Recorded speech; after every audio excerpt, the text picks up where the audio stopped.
ओम शांति। आज 23 फरवरी 2026 के बाबा के अनमोल मधुर महावाक्य सुनेंगे। आज की मुरली में बाबा कहे कि बाबा आकर के हम बच्चों को 3 कथाएं सुनाते हैं। अमर कथा, सत्यनारायण की कथा और तीजरी की कथा।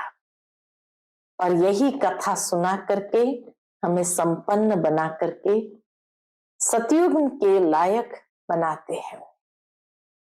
दुनिया में मनुष्य कथाएं तो बहुत सुनाते हैं, परंतु लक्ष्य नहीं है कि इस कथा सुनने से क्या बनना है। यहां बाबा कहते हैं कथा के साथ साथ ये पढ़ाई भी है, और इस पढ़ाई में तुम्हें स्कॉलरशिप भी लेनी है। तुम्हें पढ़ करके नंबर 1 डिवीजन में जाना है। साथ ही साथ बाबा कहते मनुष्य जब कथा सुनते हैं तो पता नहीं चलता है कि आखिर भी परमात्मा का स्वरूप कौन सा है। आज की दुनिया में तो माताएं भी पुस्तक उठाए बैठ सत्संग करती है। बाबा कहते यहां तो कथा सुनाने वाला कौन है? निराकार बाप, जिनका अपना कोई शरीर नहीं, जिनको ही गॉड फादर कहा जाता है, वह आकर के हमें सिखाते हैं। तो बाबा कहते इस पढ़ाई में तुम्हें आगे से आगे बढ़ते जाना है और नंबर 1 स्कॉलरशिप लेनी है। सुनते हैं आज के बाबा के अनमोल मधुर महावाक्य। ओम शांति। मीठे बच्चे, यह संगम युग है, चढ़ती कला का युग। इसमें सभी का भला होता है। चढ़ती कला तेरे भाने सर्व का भला। इसलिए कहा जाता है चढ़ती कला तेरे भाने सर्व का भला। आज के मुरली से प्रश्न है, बाबा सभी ब्राह्मण बच्चों को बहुत बहुत बधाइयां देते हैं। क्यों? उत्तर है क्योंकि बाबा कहते तुम मेरे बच्चे मनुष्य से देवता बनते हो। तुम अभी रावण की जंजीरों से छूटते हो। तुम स्वर्ग की राजाई पाते हो, पास विथ ऑनर बनते हो।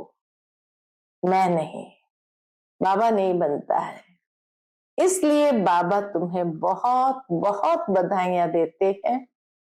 तुम आत्माएं पतंग हो, तुम्हारी डोर मेरे हाथ में है। बाबा कहते तुम पतंग हो, तुम्हारी डोर मेरे हाथ में है। मैं तुम्हें स्वर्ग का मालिक बनाता हूं। आज की मुरली से पहले गीत बजा है, आखिर वह दिन आया आज। ओम शांति। यह अमर कथा कौन सुना रहे हैं? अमर कथा कहो, सत्यनारायण की कथा कहो, व तीजरी की कथा कहो, तीनों मुख्य है। अभी तुम किसके सामने बैठे हो और कौन तुमको सुना रहे हैं? सत्संग तो इसने भी बहुत किए हैं, ब्रह्मा बाबा ने भी सत्संग तो बहुत किए हैं। वहां तो सब मनुष्य देखने में आते हैं। कहेंगे फलाना सन्यासी कथा सुनाते हैं, शिवानंद सुनाते हैं। भारत में तो ढेर सत्संग है, गली गली में सत्संग है। माताएं भी पुस्तक उठाए बैठ सत्संग करती है। तो वहां मनुष्य को देखना पड़ता है, लेकिन यहां तो वंडरफुल बात है, सुनाने वाला दिखाई नहीं पड़ता है। विचित्र है। तुम्हारी बुद्धि में कौन है? परमात्मा। तुम कहते हो अभी बाबा सामने आया हुआ है। निराकार बाबा हमको पढ़ाते हैं। मनुष्य कहेंगे वह ईश्वर तो नाम रूप से न्यारा है। बाप समझाते हैं कि नाम रूप से न्यारी कोई चीज है नहीं। तुम बच्चे जानते हो यहाँ कोई भी साकार मनुष्य नहीं पढ़ाते हैं। और कहां भी जाओ सारी वर्ल्ड में साकार ही पढ़ाते हैं। सारी दुनिया में घूम के आओ बाबा कहे, साकार ही पढ़ाते हैं, एक यहाँ ही निराकार पढ़ाते हैं। यहाँ तो सुप्रीम बाप है जिसको निराकार गॉड फादर कहा जाता है, वह निराकार साकार में बैठ पढ़ाते हैं। यह बिल्कुल नई बात हुई। जन्म बाय जन्म तुम सुनते आए हो, ये फलाना पंडित है, गुरु है, ढेर के ढेर नाम है। भारत तो बहुत बड़ा है, जो भी कुछ सिखाते हैं, समझाते हैं, वो मनुष्य ही है। दुनिया में कोई भी सत्संग में जो कुछ भी सिखाते हैं, समझाते हैं, वह मनुष्य ही है और मनुष्य ही शिष्य बने हुए हैं। अनेक प्रकार के मनुष्य है, फलाना सुनाते हैं, हमेशा शरीर का नाम लिया जाता है। भक्ति मार्ग में निराकार को बुलाते हैं कि हे पतित पावनाओ, वही आकर बच्चों को समझाते हैं। तुम बच्चे जानते हो कि कल्प कल्प सारी दुनिया जो पतित बन जाती है, उनको पावन करने वाला एक ही निराकार बाप है।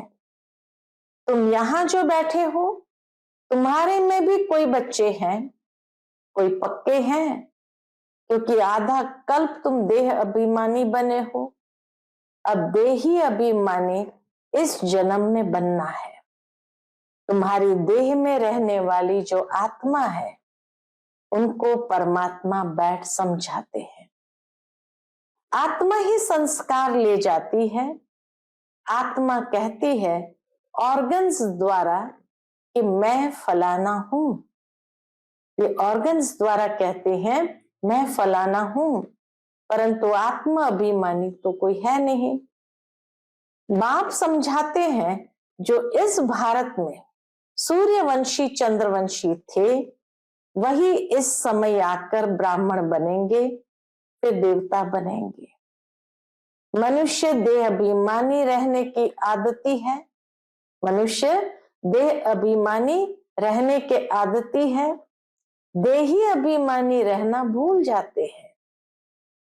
इसलिए बाप घड़ी घड़ी कहते हैं देही अभिमानी बनो।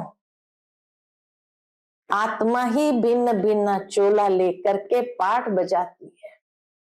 आत्मा ही भिन्न भिन्न चोला लेकर पाठ बजाती है। यह है उनके ऑर्गन्स। अब बाप बच्चों को कहते हैं मन मना भव। बाकी सिर्फ गीता पढ़ने से कोई राज्य भाग्य थोड़ी मिल सकता है। तुमको इस समय त्रिकालदर्शी बनाया जाता है। रात दिन का फर्क हो गया है। बाप समझाते हैं मैं तुमको राजयोग सिखाता हूं। श्री कृष्ण तो सतयुग का प्रिंस है। जो सूर्यवंशी देवताएं थे, उनमें कोई ज्ञान नहीं। ज्ञान तो प्रायलोप हो जाएगा। ज्ञान है ही सदगति के लिए। सतयुग में दुर्गति में कोई होता ही नहीं, वह है ही सतयुग। अभी है कलयुग। भारत में पहले सूर्यवंशी 8 जन्म, फिर चंद्रवंशी 12 जन्म। यह एक जन्म अभी तुम्हारा सबसे अच्छा जन्म है। तुम हो प्रजापिता ब्रह्मा मुख वंशावली। यह है सर्वोत्तम धर्म। ब्राह्मण धर्म है सर्वोत्तम धर्म। देवता धर्म सर्वोत्तम धर्म नहीं कहेंगे। ब्राह्मण धर्म सबसे ऊंच है। देवताएं तो प्रारब्ध भोगते हैं। आजकल बहुत सोशल वर्कर है। तुम्हारी है रूहानी सर्विस, वह है जिस्मानी सेवा करने वाले। कई बार कई लोग पूछते हैं ब्रह्मा कुमारियां समाज की क्या सेवा करती है। यार अभी तो बहुत प्रकार से अलग अलग विंग्स द्वारा सेवा का कार्यक्रम बनते रहते हैं, समाज सेवा के भी।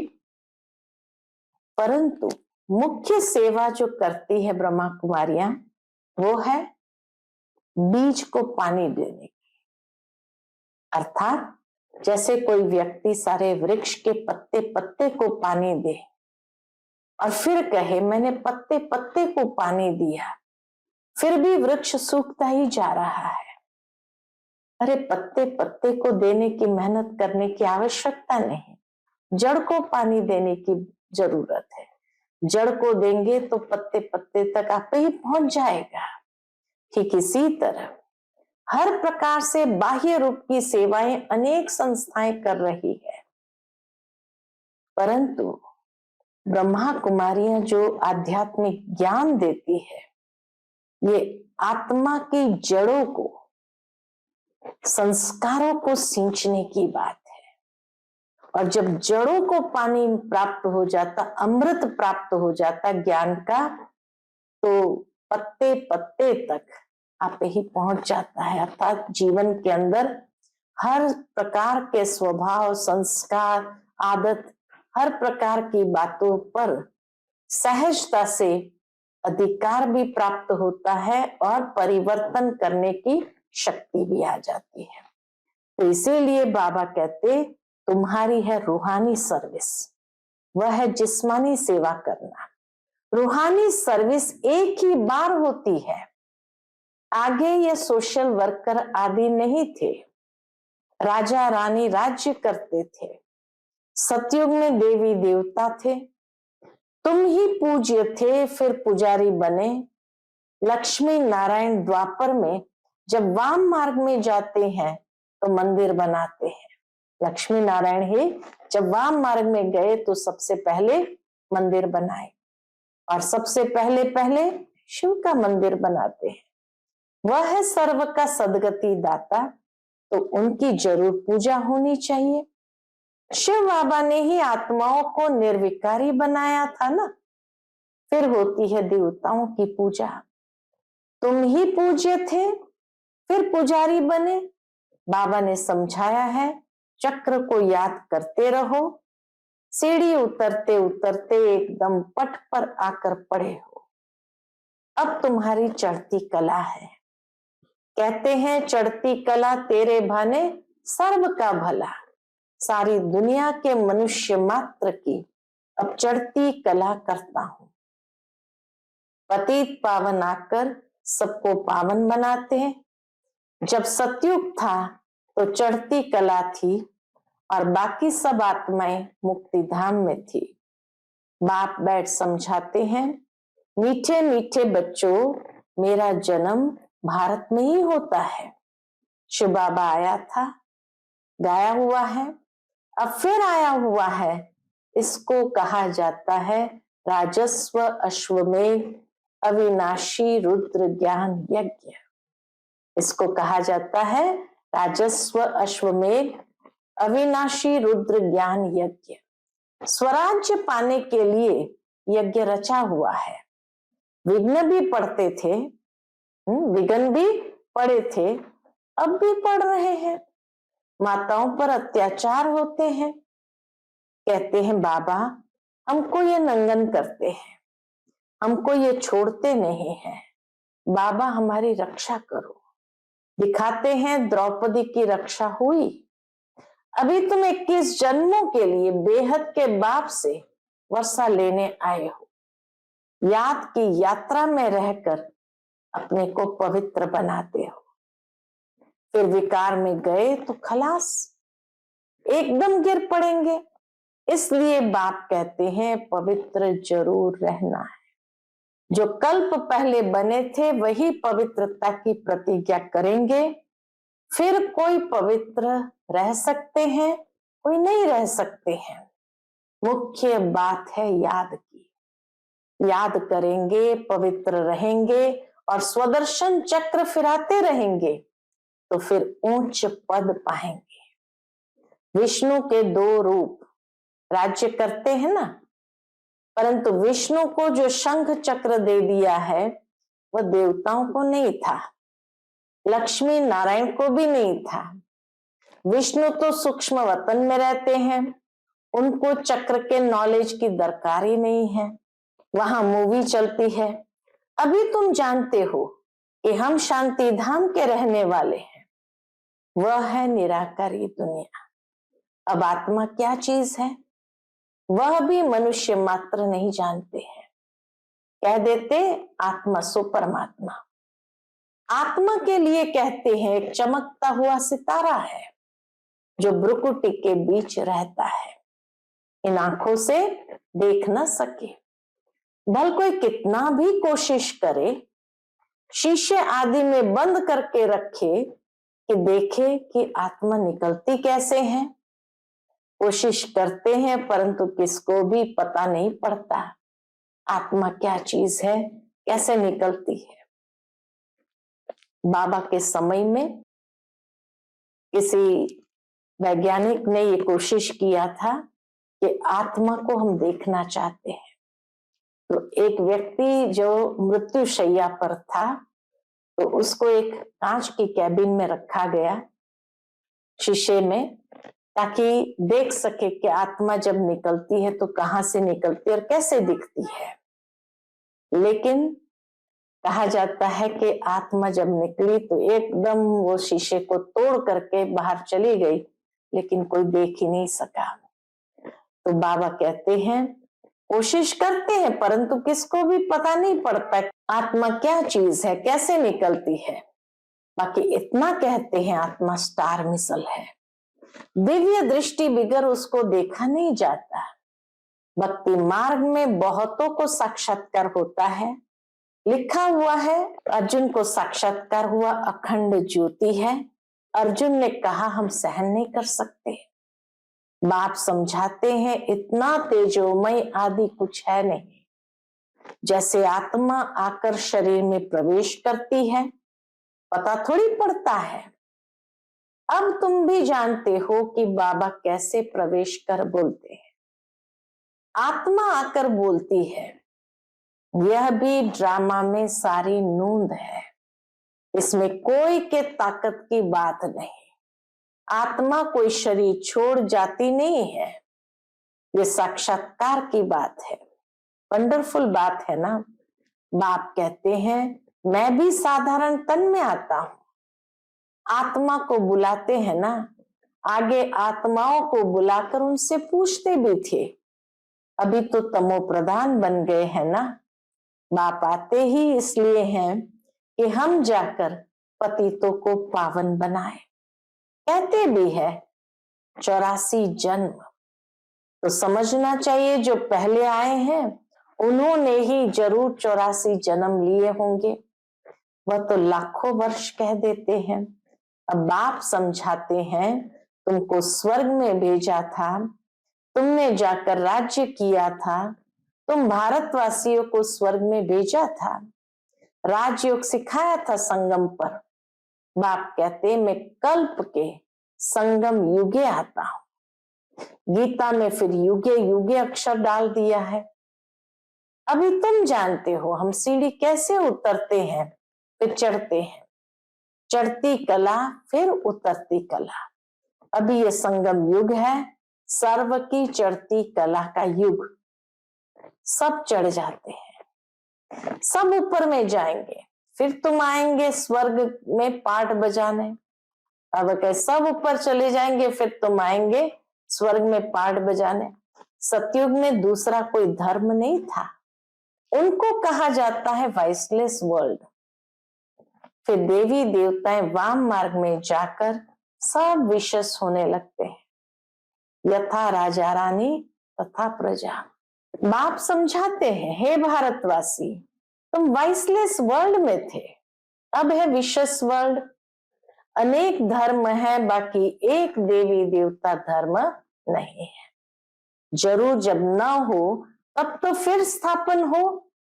बाप कहते मैं ब्रह्मा द्वारा आकर आदि सनातन देवी देवता धर्म की स्थापना करता हूं। यहां ही करेगा ना, सूक्ष्म वतन में तो नहीं करेगा। लिखा हुआ है ब्रह्मा द्वारा आदि सनातन देवी देवता धर्म की रचना रचते हैं। तुमको इस समय पावन नहीं कहेंगे, पावन बन रहे हैं।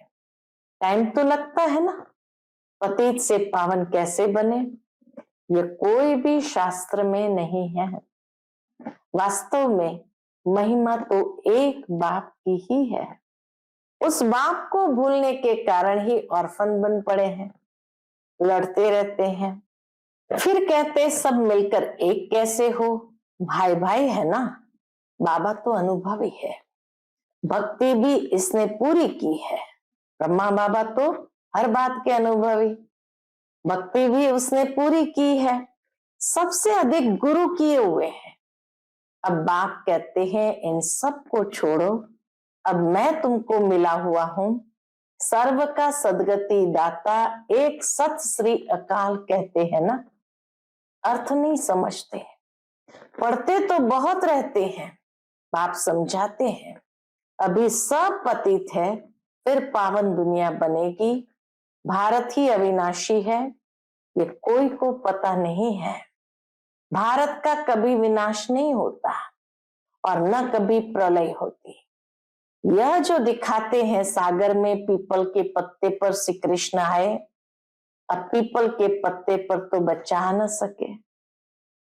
बाप समझाते हैं तुम गर्भ से जन्म लेंगे, बड़े आराम से, वहां गर्भ महल कहा जाता है, यहाँ है गर्भ जेल, सतयुग में है गर्भ महल। आत्मा को पहले से ही साक्षात्कार होता है, यह तन छोड़ दूसरा लेना है, वहां आत्म अभिमानी रहते हैं। मनुष्य तो न रचयिता को न रचना के आदि मध्य अंत को जानते हैं, अभी तुम जानते हो। बाप है ज्ञान का सागर, तुम मास्टर सागर हो, तुम माताएं हो नदियां, और ये गोप है ज्ञान मान सरोवर। बाबा है ज्ञान का सागर, हम सभी है मास्टर सागर, और माताएं हैं सभी नदियां, और गोप है सभी ज्ञान मान सरोवर। ये ज्ञान नदियां है, तुम हो सरोवर, प्रवृत्ति मार्ग चाहिए ना। तुम्हारा पवित्र गृहस्थ आश्रम था, अभी पतित है। बाप कहते ये सदैव याद रखो कि हम आत्मा है। एक बाप को याद करना है, बाबा ने फरमान दिया है कोई भी देहधारी को याद न करो, इन आंखों से जो कुछ देखते हो वह सब खत्म हो जाना है। इसलिए बाप कहते हैं मन मना भव मत्याजी भव, इस कब्रिस्तान को भूलते जाओ। माया के तूफान तो बहुत आएंगे, इनसे डरना नहीं है, बहुत तूफान आएंगे, परंतु कर्मेंद्रिय से कर्म नहीं करना है। तूफान आते हैं कब? बाबा कहते तूफान आते हैं तब जब तुम बाप को भूल जाते हो। ये याद की यात्रा एक ही बार होती है, वह है मृत्यु लोक की यात्राएं, अमर लोक की यात्रा यह है। तो अब बाप कहते हैं कोई भी देहधारी को याद न करो। फिर बाबा कहते बच्चे शिव जयंती के कितनी तारे भेजते हैं? बाप कहते हैं ततत्वम। तुम बच्चों को भी बाप बधाइयां देते हैं, वास्तव में तुमको बधाइयां हो क्योंकि मनुष्य से देवता तुम बनते हो। फिर जो पास विथ ऑनर होगा उनको जास्ती मार्क्स और अच्छा नंबर मिलेगा। बाप तुमको बधाइयां देते हैं कि अब तुम रावण की जंजीरों से छूटते हो। सभी आत्माएं पतंग है, सबकी रस्सी बाप के हाथ में है, वह सबको ले जाएंगे। सर्व के सदगति दाता, परंतु बाबा कहे सर्व के सदगति दाता है, परंतु तुम स्वर्ग की राजाई पाने के लिए पुरुषार्थ कर रहे हो। सभी आत्माओं रूपी पतंग की डोर बाप के हाथ में है, बाबा ही सर्व का सदगति दाता, परंतु बाबा कहे तुम स्वर्ग की राजाई पाने के लिए पुरुषार्थ कर रहे हो। अच्छा, मीठे मीठे सिकिलदे बच्चों प्रति माता पिता बाप दादा का याद प्यार और गुड मॉर्निंग। रूहानी बाप की रूहानी बच्चों को नमस्ते। हम सभी रूहानी बच्चों की रूहानी माता पिता बाप दादा को याद प्यार, गुड मॉर्निंग और नमस्ते। नमस्ते, शुक्रिया बाबा, शुक्रिया। आज की मुरली से धारणा के लिए मुख्य सार है पहली पॉइंट, पास विथ ऑनर होने के लिए एक बाप को याद करना है, किसी भी देहधारी को नहीं। इन आंखों से जो दिखाई देता है उसे देखते हुए भी नहीं देखना है। दूसरी बात, हम अमर लोक की यात्रा पर जा रहे हैं। कहां पर जा रहे हैं? हम अभी अमर लोक की यात्रा पर जा रहे हैं, इसलिए मृत्यु लोक का कुछ भी याद न रहे। इन कर्मेंद्रिय से कोई भी विकर्मण न हो, ये ध्यान रखना है। आज का बाप दादा का मधुर वरदान हम बच्चों के प्रति, अपनी शिक्षा स्वरूप द्वारा शिक्षा देने वाले शिक्षा संपन्न योग्य शिक्षक भव। अपने शिक्षा स्वरूप द्वारा शिक्षा देने वाले शिक्षा संपन्न योग्य शिक्षक भव। योग्य शिक्षक उन्हें कहा जाता है जो अपने शिक्षा स्वरूप द्वारा शिक्षा दे। उनका स्वरूप ही शिक्षा संपन्न होगा, उनका देखना चलना भी किसको शिक्षा देगा। जैसे साकार रूप में कदम कदम हर कर्म शिक्षक के रूप में प्रैक्टिकल में देखा, जिसको दूसरे शब्द में चरित्र कहते हैं। किसी को वाणी द्वारा शिक्षा देना तो कॉमन बात है, लेकिन सभी अनुभव चाहते हैं, तो अपने श्रेष्ठ कर्म श्रेष्ठ संकल्प की शक्ति से अनुभव कराओ। आज का स्लोगन है, संकल्पों की सिद्धि प्राप्त करने के लिए आत्म शक्ति की उड़ान भरते चलो। संकल्पों की सिद्धि प्राप्त करने के लिए आत्म शक्ति की उड़ान भरते चलो। आज का व्यक्त इशारा, एकता और विश्वास की विशेषता द्वारा सफलता संपन्न बनो। उसके अंतर्गत बाबा कहते, संगठन को एकता के सूत्र में पिरोने के लिए वाणी की शक्ति पर विशेष ध्यान दो। वाणी सदा निर्मल हो, कम बोलो, धीरे बोलो और मीठा बोलो। सम्मानजनक बोल ही बोलो। अभी तक साधारण बोल ज्यादा है। अलौकिक बोल हो, फरिश्तों के बोल हो, हर बोल मधुर हो। अभी इसी बात पर अंडरलाइन करो तो प्रत्यक्षता होगी। अभी इसी बात पर अंडरलाइन करो तब प्रत्यक्षता होगी। अच्छा, ओम शांति।